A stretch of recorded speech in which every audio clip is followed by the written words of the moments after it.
amados? Gostaria de convidar você para estudar um tema hoje que se encontra em dois textos da palavra do Senhor. O primeiro, que é o primeiro texto, livro de Gênesis, capítulo 25, verso 34, que diz: Deu, pois, Jacó a Esaú pão e o coziado de lentilhas.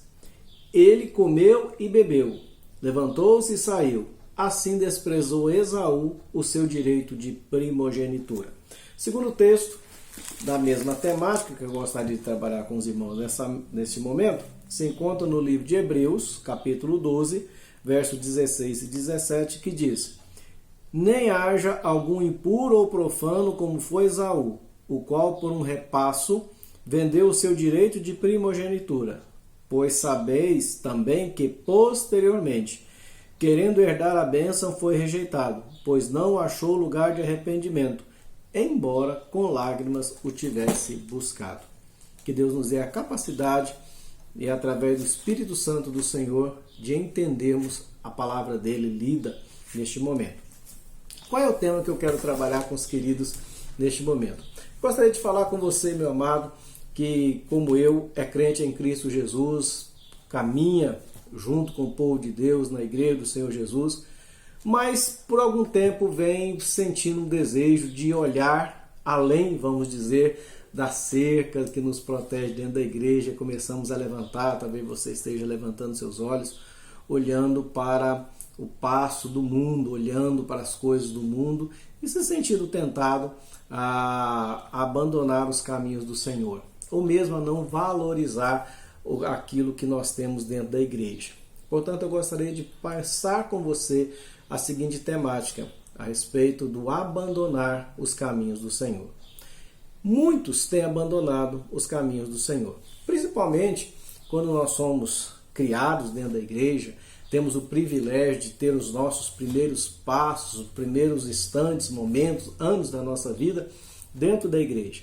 Vai surgindo e vão seguindo a nossa vida, o nosso desenvolvimento, vai acontecendo de forma natural. E alguns, talvez muitos, ao chegarem à adolescência, começam a sentir um desejo de abandonar os caminhos do Senhor. E outros, seguindo nessa caminhada, quando chega na fase de jovem, aí sim, tem força e concretiza o desejo de abandonar os caminhos do Senhor. Eu gostaria de dizer para você que esse desejo de olhar para fora, abandonar os caminhos do Senhor, achar que você de algum modo está tendo prejuízo por ficar dentro da igreja, seguir os mandamentos do Senhor, viver a sua vida de acordo com as ordenanças do Senhor. Talvez você esteja junto com muitos que acham que isso é perca de tempo ou perder a oportunidade de viver uma vida mais alegre, mais cheia de aventuras, cheia de uma vida sem compromisso. E eu quero dizer para você que isso não é novo, isso não é novidade, isso não é questão do século 21. Por exemplo, no livro dos Salmos, no Salmo 73, nós temos alguém também que foi criado na igreja, de família cristã, de família que temia a Deus, e em determinado momento, apesar de já ser uma pessoa envolvida na obra de Deus, participava do louvor, do coral da igreja daquele tempo, e essa pessoa chamada Asaf, servo de Deus, começa a olhar para fora, começa a ver a vida das pessoas que não temiam a Deus, que não se importavam com Deus, que não, vamos dizer, gastava tempo na igreja, cultuando, estudando a palavra do Senhor, lutando contra o pecado. Mas ele começa a observar a vida de pessoas que não fazem isso, não se preocupam com Deus e aparentemente têm uma vidona, uma vida muito boa, uma vida cheia de prazeres, de prosperidade, de amizade. E ele vai olhando para aquela situação e ele vai chegar à conclusão no seu coração, e ele faz isso muito com medo das pessoas ao seu redor descobrir que ele estava pensando isso, e ele vai dizer que puxa vida, eu acho que eu tenho perdido meu tempo. E ele começa então a pensar nisso. E por pouco, Asaf não abandonou os caminhos do Senhor. Vamos voltar para o personagem que nós queremos estudar nesse momento, que é Esaú. E nós falamos de Asaf para mostrar para você que talvez esteja enfrentando essa mesma crise, se permanece ou não na igreja, se vale a pena deixar de desfrutar os prazeres que esse mundo oferece para ficar nos caminhos do Senhor, e acha que isso é uma característica moderna. Não, isso é algo muito antigo. Isso é desde que o mundo é mundo, desde que as pessoas abraçaram o pecado na sua vida, na sua existência, que é esse dilema entre permanecer e abandonar as fileiras do Senhor travado dentro dos nossos corações, tá bom? Então eu gostaria de pensar com você um pouquinho sobre as escolhas de Esaú, sobre o abandonar dos caminhos de Deus que Esaú praticou na sua vida, tá bom? Muito bem. Para nós podermos dar início de fato ao nosso estudo sobre Esaú, vamos recordar um pouquinho quem foi Esaú. Esaú nasceu numa família que temia o Senhor. O seu pai Isaac, a sua mãe Rebeca, eram pessoas que tinham compromisso com Deus e caminhavam com o Senhor. Não era uma família perfeita, como não existe família perfeita. Muitas vezes, até aproveitando a ocasião, muitas pessoas reclamam e até desanimam, até buscam justificativa para traumas e até mesmo adquire traumas na sua vida, na sua existência, porque teve dificuldade dentro do seu lar e porque a sua família não foi perfeita. Meu amado, não existe família perfeita.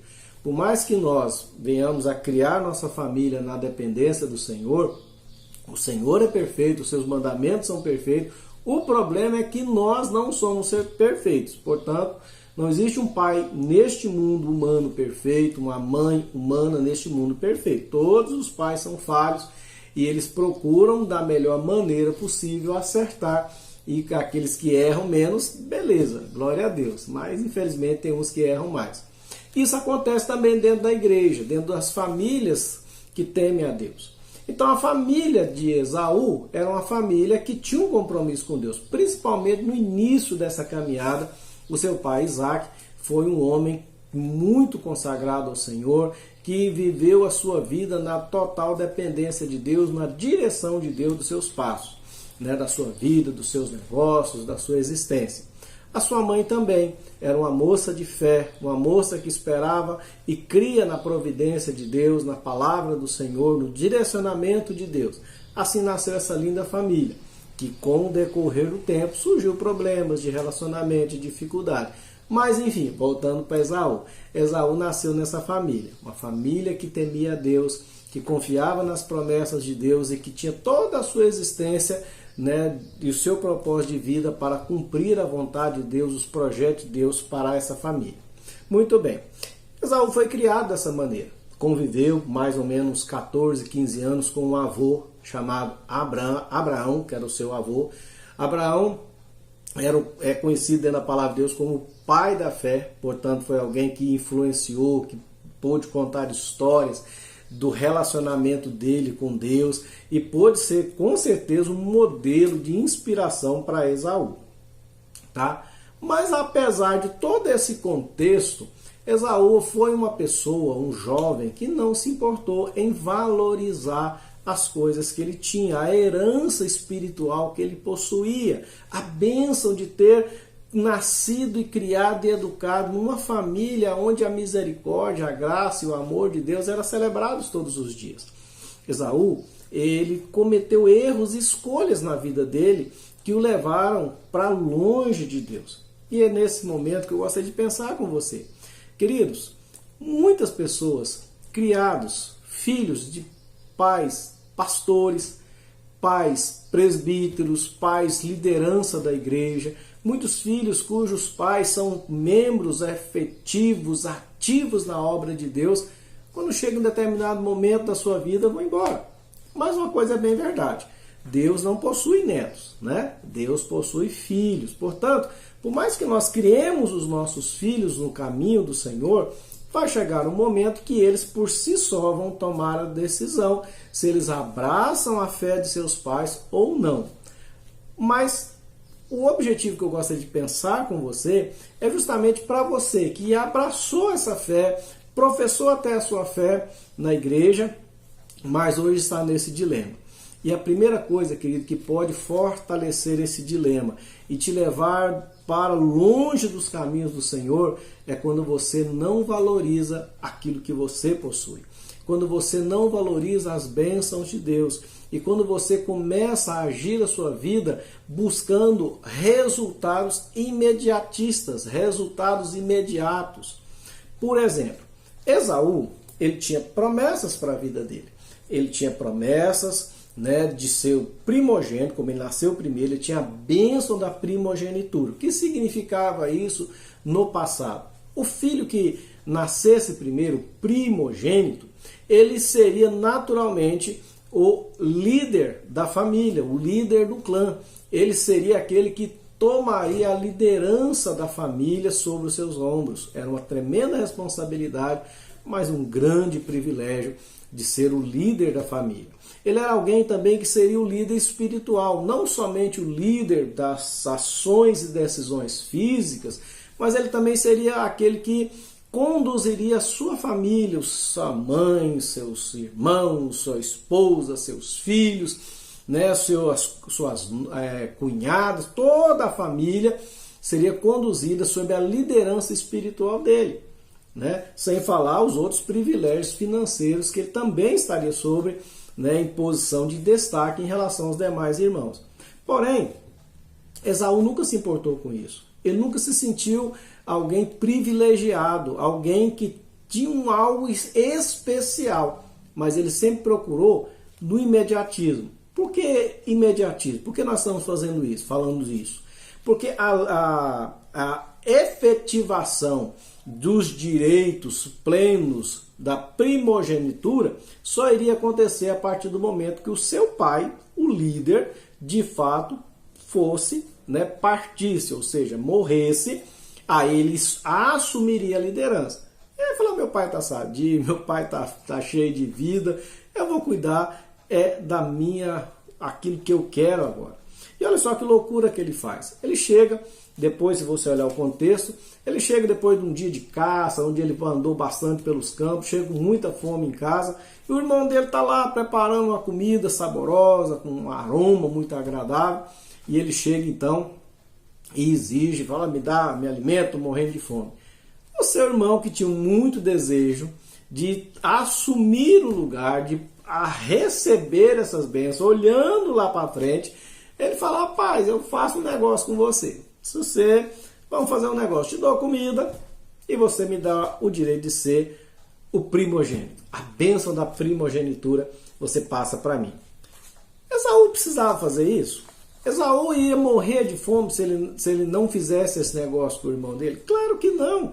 A casa era dele, ele poderia ir na despensa, pegar comida, falar com a mãe dele, buscar comida, um dos empregados da casa. Né? Ele não tinha necessidade de cair nessa conversa do irmão dele de forma alguma. Mas a grande questão que a palavra de Deus nos traz a ênfase é que ele desprezou, ele não valorizou isso, ele tratou como nada. Isso para mim não significa nada. Ter compromisso com Deus, ser o representante espiritual dentro da casa, liderança, não quer responsabilidade para mim não. Tá feito, é seu, assume. Queridos, quantas vezes nós agimos dessa maneira com relação aos privilégios que Deus nos dá?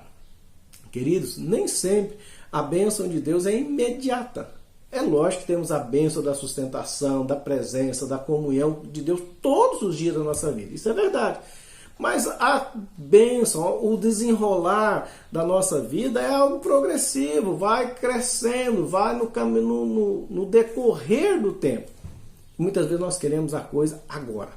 Então, essa questão de nós queremos resposta, realização imediata, é um grande problema quando nós confrontamos com o tempo que Deus nos manda esperar. Queridos, como mais nós podemos olhar para esse problema do imediatismo? Que lições nós podemos aprender mais com esse imediatismo errado de Esaú? Não somente nessa questão de resolver o problema da fome, né, de matar a sua fome, saciar a sua fome ali, ele desprezou o direito da primogenitura, que como nós vimos envolvia um pacote, vamos dizer, um kit completo de bênçãos e privilégios. Ele trocou tudo isso por um prato de comida. Ele também vai fazer isso com relação ao casamento. Quando chega no momento que todo jovem deseja casar, ele desejou ter uma esposa, construir a sua família, constituir a sua família, ele não buscou dentro das fileiras do povo de Deus uma esposa que tivesse o mesmo pensamento, que temesse a Deus, que formaria com ele uma família, que ali dentro daquela família os filhos seriam ensinados nos preceitos e ensinamentos do Senhor. Não, ele não se importou com isso, buscou uma jovem, né, tinha suas qualidades, não estou negando isso, mas que não temia a Deus, não tinha compromisso com Deus, servia a outros deuses, né, era uma pessoa que não somaria no sentido de fortalecer espiritualmente o lar de Esaú, mas ao contrário, seria um instrumento para criar os filhos desse relacionamento, os filhos que Esaú viesse a ter, longe dos caminhos do Senhor. Mas para achar uma moça que temesse o Senhor, tinha que buscar longe, tinha que ir na casa dos seus parentes, numa terra distante. Dá trabalho, não quero, vou pegar aqui mesmo. Ah, meu amado, quantas vezes nós encontramos em jovens também. Tá difícil, pastor, o casamento, tá difícil nós arrumarmos namorado dentro da igreja, é muito complicado. Vai orar, meu irmão, vai buscar no Senhor, busca a direção de Deus, espera aquilo que Deus está preparando para você. Mas muitos não se importam com isso, vão buscar um relacionamento, não entendem o preço que se paga de um casamento onde há o julgo desigual, onde uma pessoa que teme a Deus casa, forma aliança com alguém que não se importa com Deus. É problema na certa, é grande luta, é grande aflição. Mas a pessoa está com necessidade, quer casar, é imediatista. O problema do imediatismo traz grandes consequências terríveis na nossa vida. E quando nós caminhamos assim, não nos importando em buscar a vontade de Deus, esperar o tempo de Deus, esperar a direção de Deus, esperar a aprovação de Deus, o realizar de Deus na nossa vida e buscamos de forma rápida, imediata resolver o problema, com certeza isso vai nos afastar para longe de Deus.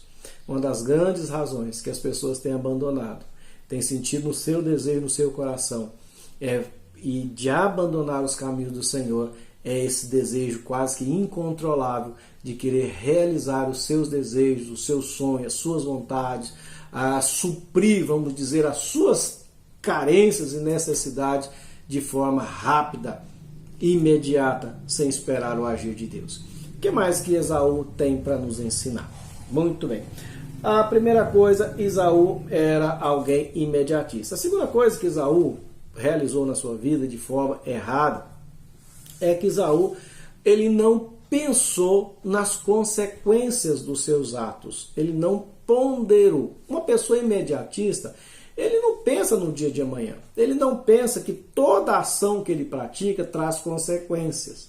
Trazem consequências boas, sólidas, que vai trazer solidificação, edificação, fortalecimento na sua vida e para ser uma pessoa preparada para enfrentar todas as dificuldades na dependência do Senhor, vai trazer resultados que vai levá-lo mais para perto de Deus, fortalecer a sua fé, fortalecer o seu relacionamento com Deus, bem como decisões imediatistas que não produzem isso e a pessoa não se preocupa no desdobramento das suas ações, no resultado das suas ações, ele vai tomar decisões sem se preocupar com isso. E quando nós não pensamos no dia de amanhã, é um problema muito sério. Veja bem, não estou dizendo para nós nos incomodarmos e nos inquietarmos com o que vai acontecer amanhã. Isso pertence a Deus. Mas nós temos que lançar bases sólidas, bases seguras, bases, portanto, de acordo com os ensinamentos de Deus, para nós construirmos e edificarmos a nossa vida na presença do Senhor. Porque as nossas ações trazem repercussões eternas. E é o que nós temos que entender disso. Esaú, ele fez uma troca. E essa troca era irrevogável. Lá na frente, quando seu pai já está velho, desconfiado que poderia partir a qualquer momento, ele então chama Esaú para receber a bênção. Mas Esaú já não tinha mais esse direito de receber a bênção. Esaú já não tinha mais o privilégio de receber a bênção da primogenitura, portanto ele não recebe. E aí ele chega para o pai dele e chora, e clama, e insiste, e fala que está arrependido, e que o pai dele o abençoasse, o colocasse a bênção da primogenitura, e o pai dele não tem mais jeito. O seu irmão Jacó já levou essa bênção.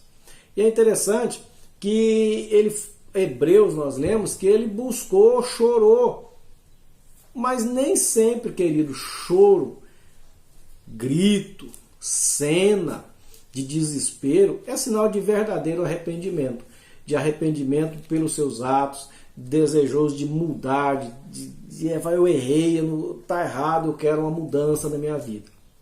Na verdade, ele só queria a bênção. Ele percebendo o grande erro que ele cometeu, ele queria a bênção de qualquer maneira. Ele era uma pessoa imediatista, fazia as coisas de impulso, então ele chorou, mas não houve arrependimento. Ele não reconheceu que ele estava vivendo aquela situação pelas suas escolhas erradas, porque ele olhou simplesmente o que ele queria naquele momento e não soube esperar o tempo de Deus para chegar o momento da bênção plena de Deus na sua vida. Então, queridos, muitas vezes nós agimos assim.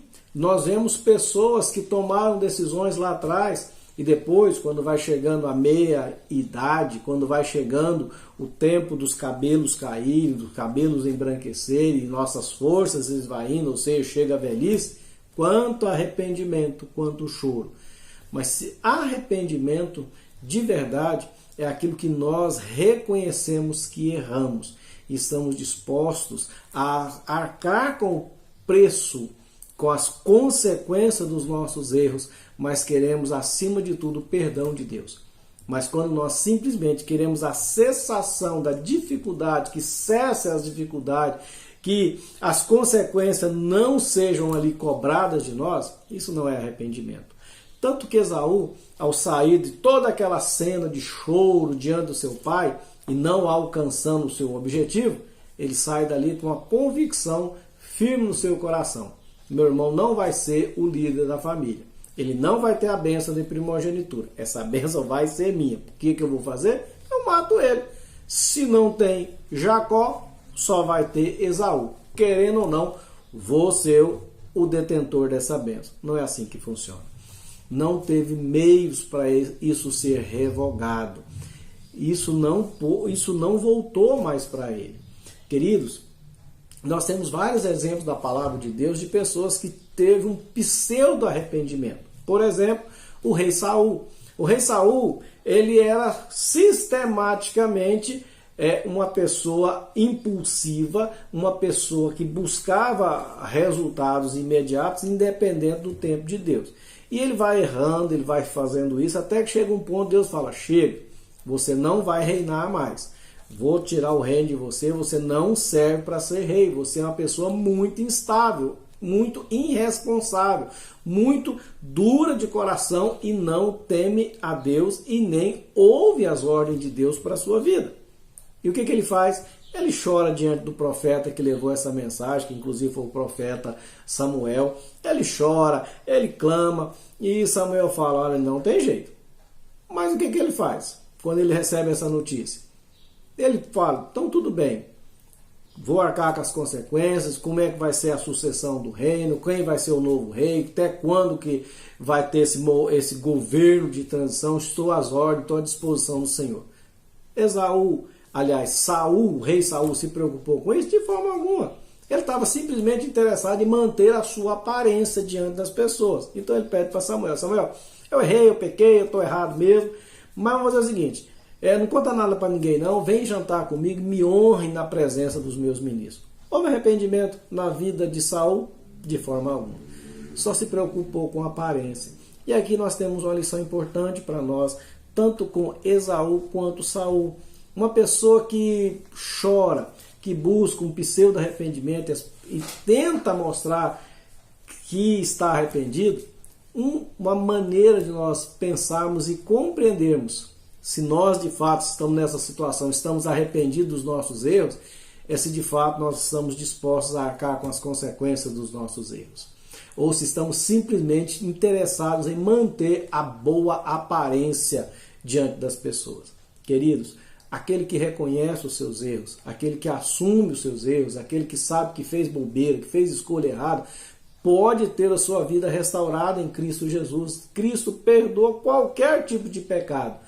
Agora, quando nós só procuramos manter a aparência ou manter os nossos privilégios, isso não é arrependimento. Portanto, o grande erro de Esaú, o segundo grande erro de Esaú foi, além do imediatismo, sem pensar nas consequências, ele não se arrependeu verdadeiramente. Não se arrependeu verdadeiramente porque ele tentou mudar, manipular a situação quando as consequências dos seus erros, das suas más escolhas chegou até ele.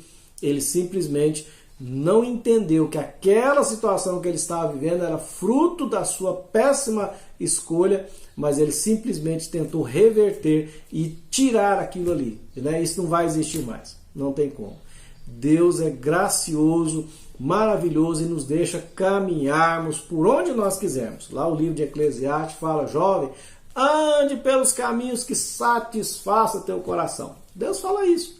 Porém, ele dá um recado. Volta aqui, deixa eu explicar um negócio. Lembra de uma coisa. Vai, busca aquilo que te agrada teu coração. Saiba, porém, que de todas as coisas Deus vai te pedir contas. Ou seja, Deus deixa você plantar o que você quiser. Deus deixa você tomar a escolha que você quiser. Porém, a liberdade, o privilégio de poder andar, escolher o que eu quero, também tem a consequência de que eu vou colher aquilo que eu escolhi, aquilo que eu plantei. Isso é lei do plantio e da colheita. Então, querido, lembre-se disso. Mas vamos pensar um pouquinho mais na questão do coração desejoso de abandonar os caminhos do Senhor. Sabe, resumindo a história de Esaú, o grande problema de Esaú é que ele nunca valorizou o que ele tinha. Ele nunca se importou em manter uma vida de santidade, de pureza, de relacionamento verdadeiro com Deus.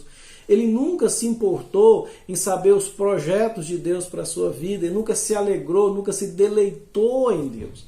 Ele buscava sempre a que as pessoas estavam fazendo ao seu redor. Viver a vida sem compromisso, sem responsabilidade. Talvez você, jovem, esteja olhando para fora da igreja e desejoso de abandonar os caminhos do Senhor. Ah, querido, que escolha péssima é abandonar os caminhos do Senhor. Sabe por quê? Porque, como nós falamos, a consequência das nossas escolhas ela é permanente. E eu quero dizer para você que, apesar de quando a gente é jovem, a gente pensa em 10 anos, é muito tempo. A gente pensa, nossa, daqui 10 anos, mais 10 anos passa muito depressa. 50 anos passa muito depressa. A nossa vida passa muito depressa. Talvez esse desejo, essa vontade de viver o pecado, viver conforme dá no seu coração, viver uma vida que não agrada a Deus, mas que todo mundo está fazendo, talvez seja extremamente atraente. E vou dizer mais, talvez vá te proporcionar alegria e prazer. Mas a que custo? A que preço? Pois lá na frente, esse prazer, essa pseudo-satisfação vai te cobrar um preço muito caro. E aí, não tem jeito. E quanto à vida, graças a Deus, Deus nos perdoa. Mas o que perdemos, as oportunidades que perdemos, as consequências, as dores, as feridas de termos andado por caminhos longe dos caminhos do Senhor, caminhos que não agradam ao Senhor, produzem dores e sofrimento aqui nesse mundo. Porém, existe um perigo maior. Existe um perigo maior registrado lá no Salmo 95, que vai dizer que se hoje ouvir a voz do Senhor, né, te confrontando nos seus erros, te chamando para voltar, para permanecer do lado dele, não endureça o seu coração, porque talvez chegue um momento que não haja mais volta. Queridos, depois que nós fecharmos os olhos neste mundo, depois que nós morrermos aqui, não tem mais arrependimento. Por mais que você possa clamar e dizer, ah, Senhor, eu não tive oportunidade, eu não ouvi a tua palavra, eu fui um louco. O destino está selado, o martelo está batido, as portas estão fechadas. Portanto, querida, a coisa melhor que nós podemos fazer é andar nos caminhos do Senhor. Mesmo se nós não estejamos colhendo tanto progresso, vantagem de forma imediata. mas olhe para frente, olhe lá na frente. Jacó, apesar dos seus erros, ele não foi alguém perfeito, e a Bíblia não faz questão de esconder os erros de Jacó. Quem é Jacó, pastor? Jacó é o irmão mais novo de Esaú, lembra? Pois é, Jacó, ele foi alguém que teve os seus erros da juventude, teve as suas escolhas erradas, teve as suas infantilidades espirituais, né? Como qualquer um de nós. Mas Jacó permaneceu nos caminhos do Senhor. Ele ouviu o Senhor, ele desejou as coisas de Deus, ele desejou a bênção da primogenitura, ele entendeu que o primogênito teria um relacionamento mais íntimo com Deus. Jacó desejou isso, ele olhou lá na frente. E quando você vê a história de Jacó, teve lutas, teve dificuldades, com certeza, mas ele sempre permaneceu nos caminhos do Senhor. E quando ele errava, ele se arrependia e voltava para a presença do Senhor, e aquele erro ele não cometia mais. Ele permaneceu nos caminhos do Senhor. E o que Jacó colheu? Colheu uma vida longa neste mundo, onde seus filhos cresceram temendo ao Senhor, onde o seu nome ainda é lembrado como alguém que teve um relacionamento de amizade e intimidade com o Senhor, ao ponto de Deus se mostrar e se revelar no Antigo Testamento da seguinte forma: eu sou o Deus de Abraão, de Isaac e de Jacó. Portanto, as escolhas, queridos, quando nós escolhemos permanecer na presença do Senhor, andar nos caminhos do Senhor, vale a pena. Por mais que muitas vezes você possa até ser ridicularizado, por mais que você possa até ter momentos de crise, como nós vimos lá em Asaf, no Salmo 73. Mas voltando aqui em Asaf ele teve o que fortaleceu ele foi também quando ele olhou à frente e pensou: por mais que essas pessoas hoje que não temem a Deus aparentemente estão se dando muito bem, vai chegar um dia quando todos nós estaremos na presença do Senhor. E aí? O que eu tenho preparado? O que vai valer é o tempo que eu caminhei com Deus, na submissão à direção dEle, em intimidade com Ele. Querido, você que está na igreja, você que nasceu na igreja, você que nasceu numa família cristã, você que tem esse privilégio, não abandone os caminhos do Senhor, meu amado. Você que está entrando nos caminhos do Senhor, sua família talvez não teme a Deus, não se importa com o Senhor, critica até você, vale a pena caminhar e seguir o Senhor. Não há riqueza que vale a pena abandonar os caminhos do Senhor. Nada compensa. A própria palavra do Senhor, nas palavras de Jesus, diz: o que adianta o homem ganhar o mundo inteiro e perder a sua alma? E Jesus mesmo vai nos dizer que a nossa alma, o nosso ser vale mais do que o mundo inteiro. Não jogue fora isso, querido. Não troque aquilo que Deus tem dado para você de promessas, de riqueza, de intimidade, de amizade, de companheirismo, por um prato de lentilha do mundo. Não vale a pena. Você vai comer, vai se satisfazer, mas dali a 3 horas, 4 horas, você vai sentir fome de novo. Você não vai ter mais nada para trocar. Pois você tem algo mais precioso do mundo: o relacionamento com Deus. Portanto, a história de Esaú nos mostra isso. Não basta nascermos numa boa família, não basta caminharmos desde a tenra idade na presença do Senhor. Nós temos, de forma pessoal, individual, tomarmos a firme decisão: eu quero o Senhor na minha vida. Eu quero viver minha vida na presença do Senhor. Mesmo com os perrengues da vida, eu quero caminhar com o Senhor. É a melhor escolha. Porque a vida com Jesus não se resume a essa vida aqui neste mundo, mas ela começa aqui nessa vida, neste mundo, e permanece por toda a eternidade. Promessa dele para as nossas vidas. Promessa dele para a tua vida. Não joga isso fora, querido. Fortaleça-se no Senhor. Apresente as suas razões, apresente a sua dor, apresente os seus questionamentos diante de Deus. Conversa com ele é seu amigo.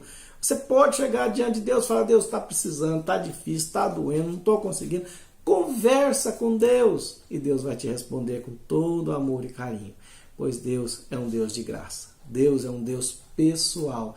É um Deus que caminha conosco. Você já estudou isso, nós já estudamos essa verdade. Tá bom? Deus te abençoe. e pare de olhar para fora. Pare de olhar para aquilo que desagrada a Deus. Pare de permitir que seduções do mal estejam trabalhando sorrateiramente no seu coração. E volte seus olhos para o Senhor. Mantenha seus olhos firmes no autor e consumador da sua fé. E viva o relacionamento com Deus todos os dias, se fortalecendo nessa caminhada para a honra e glória dele mesmo. Pois a vida só vale a pena ser vivida com Jesus, tá bom? Deus te abençoe, meu amado. Tenha uma ótima semana no nome de Jesus, tá bom?